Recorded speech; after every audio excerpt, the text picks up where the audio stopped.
Bonjour, ici Gaëlle, votre coach bien-être en direct de Tokyo, qui vous présente les Wednesday Wellness Tips. Et le thème d'aujourd'hui est « Vous le regretterez quoi qu'il arrive ». Alors que faire?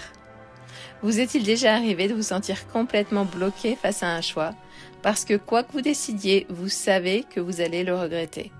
Rester dans un travail stable et regretter de ne pas avoir suivi votre rêve. Poursuivre ce rêve et regretter de perdre votre sécurité. Rester dans une relation et vous sentir enfermé. Partir et avoir l'impression d'avoir perdu quelque chose de précieux. C'est épuisant et au fond, on a parfois l'impression qu'il n'y a pas de bonne décision, seulement différents types de regrets. Alors changeons de perspective. Voici une idée qui pourrait changer votre façon de voir les choses. Le regret n'est pas un signe que vous avez fait le mauvais choix, c'est un signe que vous êtes humain. On a tendance à croire qu'il existe un chemin parfait, un choix parfait, une décision qui mènera à une vie sans doute, sans peur, sans regret. Mais ce chemin n'existe pas. Chaque choix important ferme la porte à d'autres possibilités. Et votre esprit adore idéaliser les chemins que vous n'avez pas pris. Vous ne regrettez pas la réalité de l'autre option, vous regrettez l'idée de cette option, la version où tout serait parfaitement déroulé. Voici le paradoxe. Plus vous êtes réfléchi, plus vous êtes conscient des conséquences, plus vous êtes susceptible de ressentir du regret. Parce que vous voyez clairement ce que vous abandonnez. Donc si vous vous sentez hésitant, partagé, inquiet de faire le mauvais choix, ce n'est pas un défaut, c'est que vous êtes lucide. Ce qu'il faut garder à l'esprit, c'est que vous ne choisissez pas une vie parfaite, mais une direction. Si le but n'était pas d'éviter le regret, mais de choisir le type de regret avec lequel vous pouvez vivre. Parce qu'il en existe plusieurs.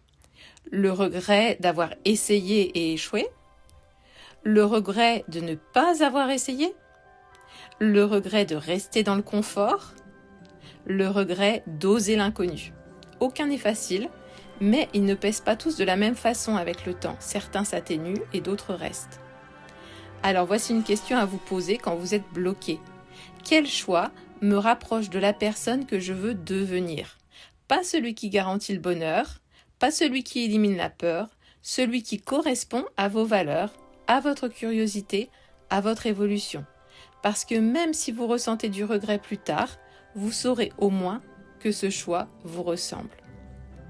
Vous allez regretter quelque chose, c'est inévitable. Mais le regret ne signifie pas que vous avez gâché votre vie ni que vous avez échoué. Il signifie simplement que vous avez choisi et que tout choix implique une perte.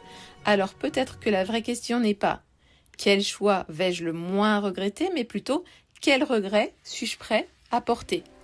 Et surtout, quelle vie vaut le prix de ce regret? Parce qu'au final, une vie pleine de sens ne repose pas sur des décisions parfaites, elle repose sur des décisions assumées et qui vous correspondent. Si cette vidéo vous a plu, pensez bien à liker, vous abonner et partager avec vos amis. Je vous dis à la semaine prochaine et d'ici là, rappelez-vous d'être la version de vous-même que vous préférez. Au revoir.